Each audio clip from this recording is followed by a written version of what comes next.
Today, we talk with Constanza Roeder on how your organization can be a little bit more creative.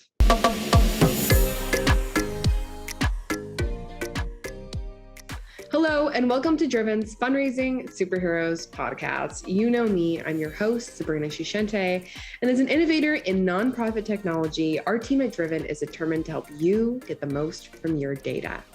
You can unlock your true fundraising potential with us, so make sure you give us a visit at trustdriven.com to learn more. There are so many ways to communicate what your organization is doing to the world. But how do you do it in a way that is meaningful, that engages the people that you're speaking to, and really showcases the work that you're doing? Well, if you want to stand out, you're going to have to get creative. Constanza Roeder is an adolescent leukemia survivor who transformed her experience into a calling to create a world where everyone can experience moments of joy, self-expression, and connection while facing life-altering health changes. She speaks, writes, and empowers others to reframe and reclaim the healing power of their own creativity. Now she's the founder of Hearts Need Art, a nonprofit helping caregivers and patients heal using creativity.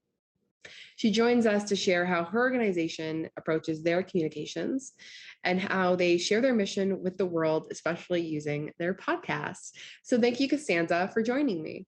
Yeah, happy to be here. So can you begin by explaining the vision behind Hearts Need Art and your journey leading up to it? Yeah. So my goal, I think, as a person, I think the role I play is to champion people who are suffering alone from life-altering health challenges, and to help them by humanizing healthcare through the arts. I am a leukemia survivor myself, and I was diagnosed when I was in high school, and I was fortunate in a lot of ways to be treated in a pediatric facility where we still acknowledge that children need to be children, and we need to address the whole person when they're receiving treatment. And then when I finished treatment, I went on and studied music in school, and I started volunteering on an adult oncology unit. And I was like, it doesn't really feel like we treat these patients like humans with a full slate of not just physical, but emotional, social, spiritual needs.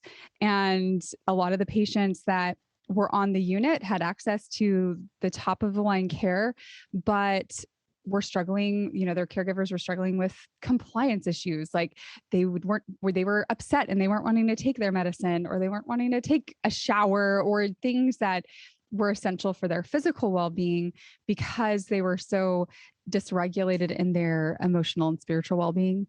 And so I was like, okay, I know that the environment in healthcare spaces doesn't have to be this way. And so I did the only thing that I, really knew to do. And that was to sing. I just started going room to room and singing for patients. And it's really pretty incredible to see the shift that happens when you go into a person's room and really just connect with them on a human level, not having any relation to their diagnoses or their treatment, but just, hey, what kind of music do you like to listen to? Let's jam out for a little bit. And usually there's tears and laughter and just all of the emotions. And those patients that I worked with often were able to then make better decisions about their healthcare, and were more compliant with their caregivers, and were just generally in better moods and better states. And we know that our moods affect how our bodies heal. So anyway, so it just seemed like a duh thing for me. Like the arts are an essential part of being human, and they should be an essential part of the places that we treat humans. So in 2016, I incorporated Hearts Need Art, creative support for patients and caregivers, as a nonprofit here in San Antonio, Texas, in an effort to identify and train up other creatives in our community to safely engage with patients and caregivers in healthcare settings, and now online as well. And we've been doing that. We're about to hit 5 years, which seems crazy. And we've worked with thousands and thousands of patients over the years and their caregivers. And it's just been the most incredible work. Yeah, that's a really incredible journey, and congratulations on 5 years. Thank you. It's a big milestone. Yeah, it is for sure. So you yourself have been recognized for your work in healthcare. You've received the 2018 Gretchen Jur Humanitarian Award. You were selected as one of the top 100 healthcare visionaries by the International Forum of Advancements in Healthcare for 2021. Yeah. And as a thought leader focusing on arts and healing, being so involved in arts and healing, how have you found that creativity has helped you with your organization and expressing your vision and your thoughts to donors, stakeholders, all those people? Yeah, that's a great question. Yeah. So our stated vision as an organization is, our vision is that there's universal access to arts and health, so that everyone can feel seen, heard, and loved while facing life-altering health challenges. And we know that most adults in the United States don't really have a creative practice. Even people that really resonate with our vision because they've had a loved one that experienced cancer, or their medical provider themselves, or whatever the reason, oftentimes they still tell us, oh, but I'm not an artist, or, oh, I can't do anything creative. And, our one of our goals is to really invite people in deeper into their creativity, and into creative expression. It's one of our values, and we want to do that with everyone that encounters our organization. And we're kind of always talking about, okay, how can we live in our values and provide these really positive experiences for our donors, like not just our clients in the hospital, but also anyone that interacts with our organization. And so we'll do things like it affects how we design our fundraising activities. Like this spring, we had a create-a-thon, which instead of a walk-a-thon, we had a create-a-thon, like 7 days. We had people would post with the hashtag something creative and expressive every day. And we made it really accessible. We had like a workbook that they could just like do little activities in, or they could do really whatever they want. And that was a really popular event. And even people that were like, oh, I can't do art, like they still kind of did it and liked it. So, from moments of delight and really beautiful artistic experiences in our other fundraising events. Like yesterday, I was just in Houston because we were recording with a sand artist that is going to be part of a performance we're doing at our Night of 1,000 Hearts fundraiser in September. And it's going to be like so magical and fantastic. And it's anyway. So, so we're in whatever we do, we're trying to advance our mission, because we also know that until people experience the power of expressing themselves in a creative way at just the right moment in their lives when they need it the most, that's when they'll get it. That's when they'll understand what it is we're trying to do. Because like when you're just like going about your everyday and things are kind of like normal, you're not necessarily always like, oh my gosh, I really need to express myself in poetry, or, write a song, or, whatever. But it's when we're in those extremes of life, extreme joy, extreme sorrow, that innate need in us really comes out. And if we don't have the tools, if we don't build the tools and the foundation during those times, during the good times, during the lean times, we don't have what we need. So we're trying to encourage people to engage in the arts and incorporate it as part of just their normal healthcare routines, which the science bears that out. Like people that regularly engage with arts and cultural activities have better health outcomes across their lifespan, all other things being equal. So all that to say, we try to use creativity, storytelling, all of that in each part of each aspect of what we do.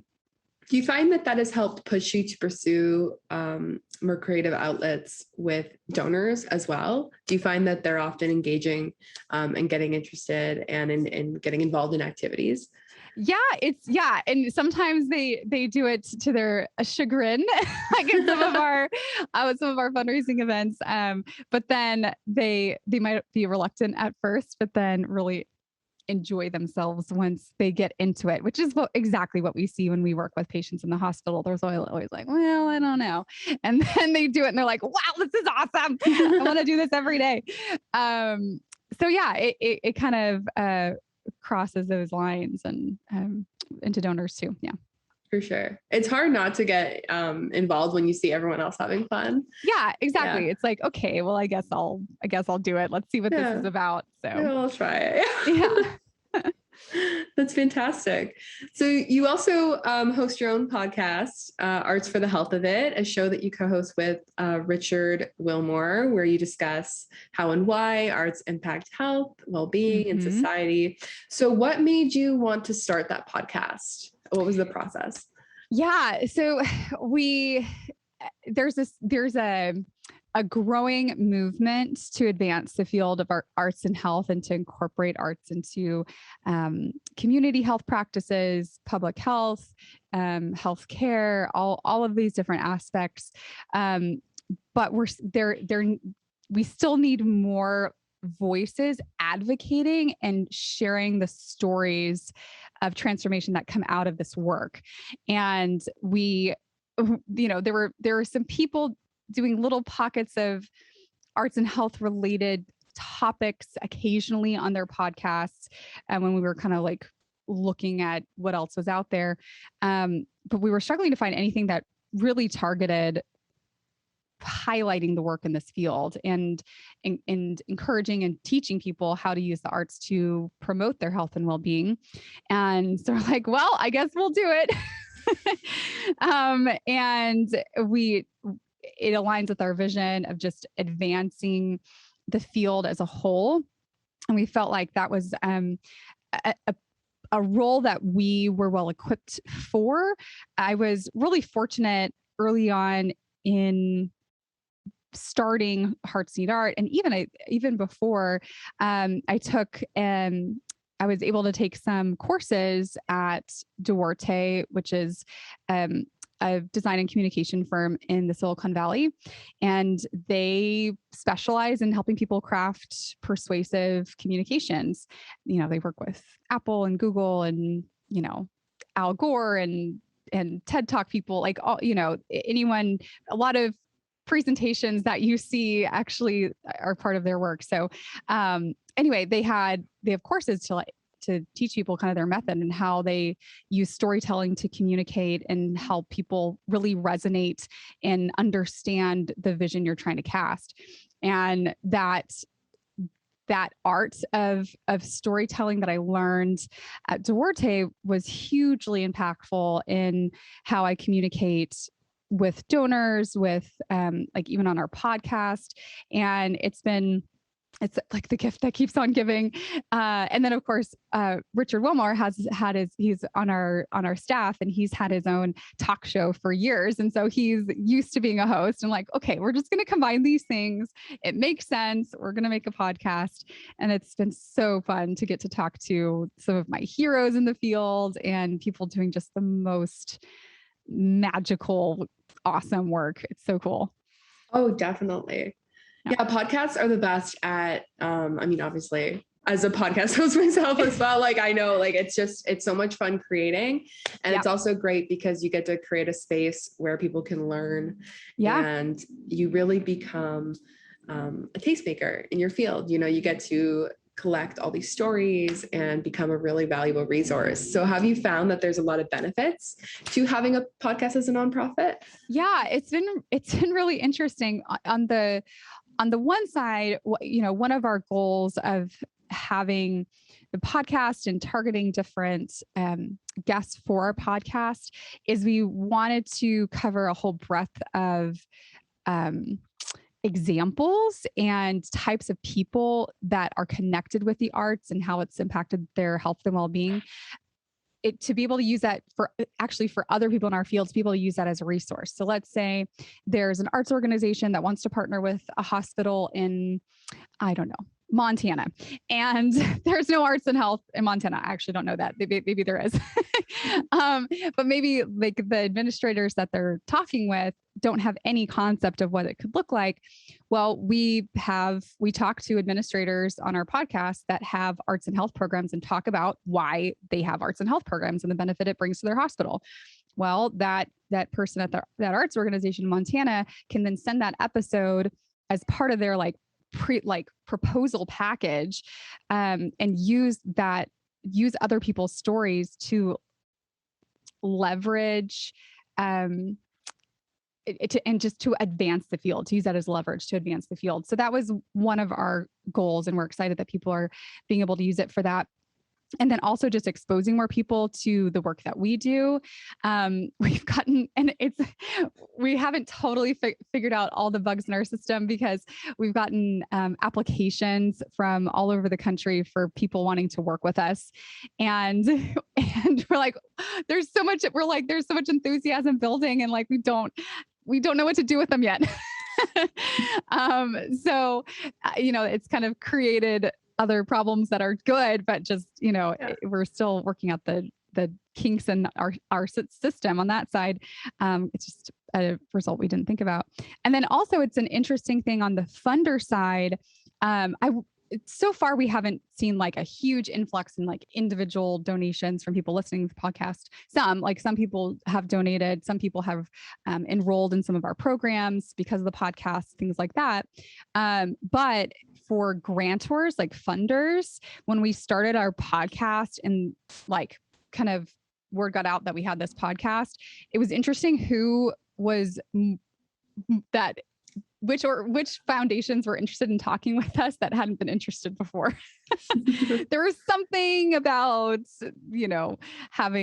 building and having that platform that then was really interesting to funders. So,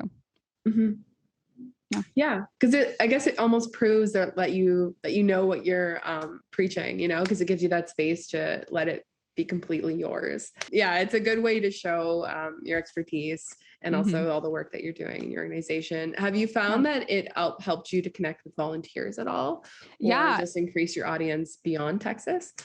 Yeah, I mean, both of those things, kind of like I mentioned, artists and musicians reaching out to us, wanting to work with us, or how do I do this in my hometown and all of that.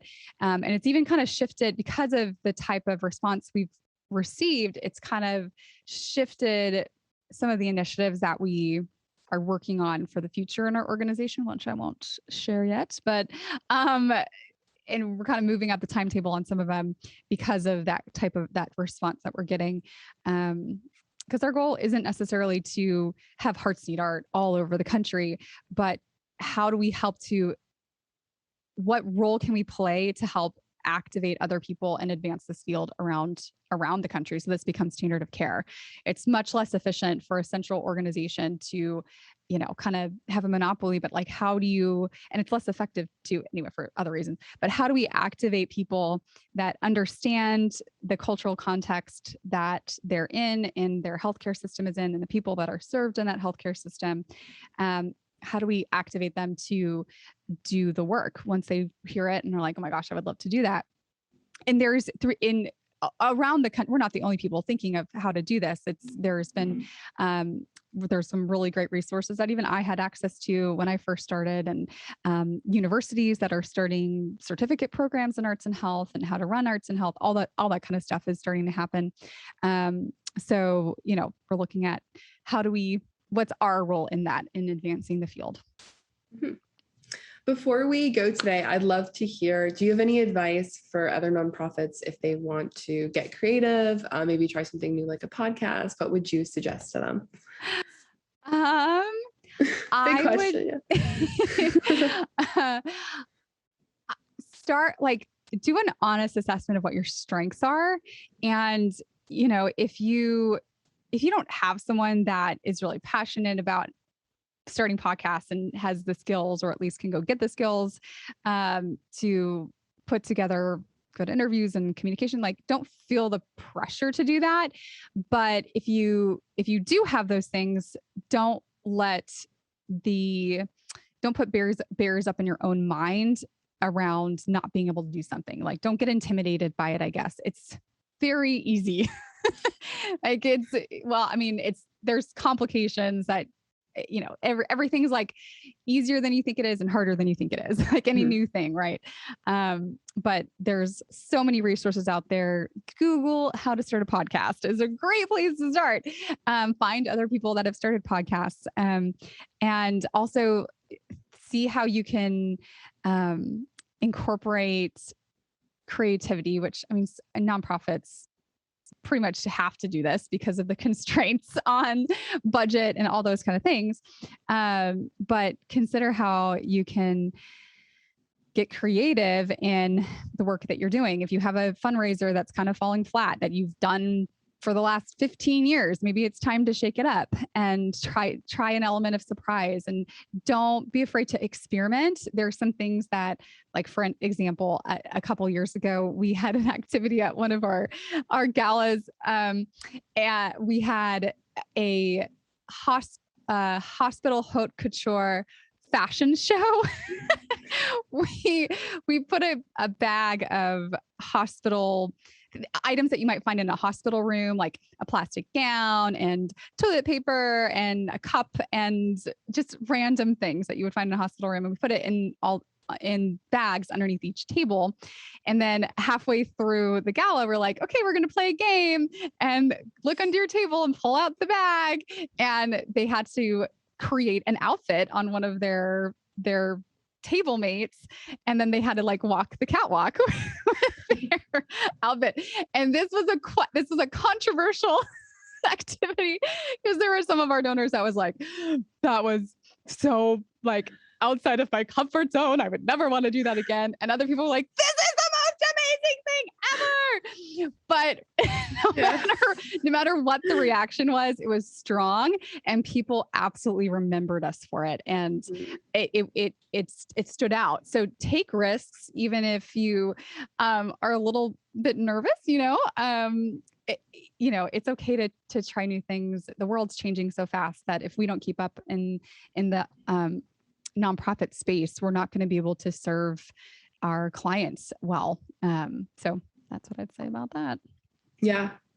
I would remember that for sure. That would stay in my mind for a long time. Yeah. The mayor of the city judged the costumes, and like we had like heads of hospitals that were dressed up. It was a riot. It was hilarious. Oh my God, that's awesome.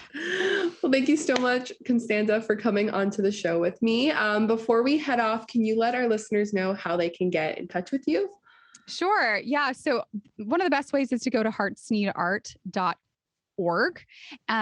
There's a contact tab on there. I get those messages directly. So if you have questions for me, feel free to reach out. You can also learn more about our podcast, Arts for the Health of It. You can also search it on it's on all the platforms, Spotify, Apple Music, all the things. So check that out. And then if you're a patient, survivor, family caregiver, or healthcare provider, we would love to find ways that we can serve you. There's resources on our website. Our healthcare providers especially are really burned out right now. We have resources. We have a Gratitude Grams program you should check out, which is just like little messages of appreciation we send you on a regular basis. And all of those people can also make appointments directly with our artists and work with them virtually through Zoom.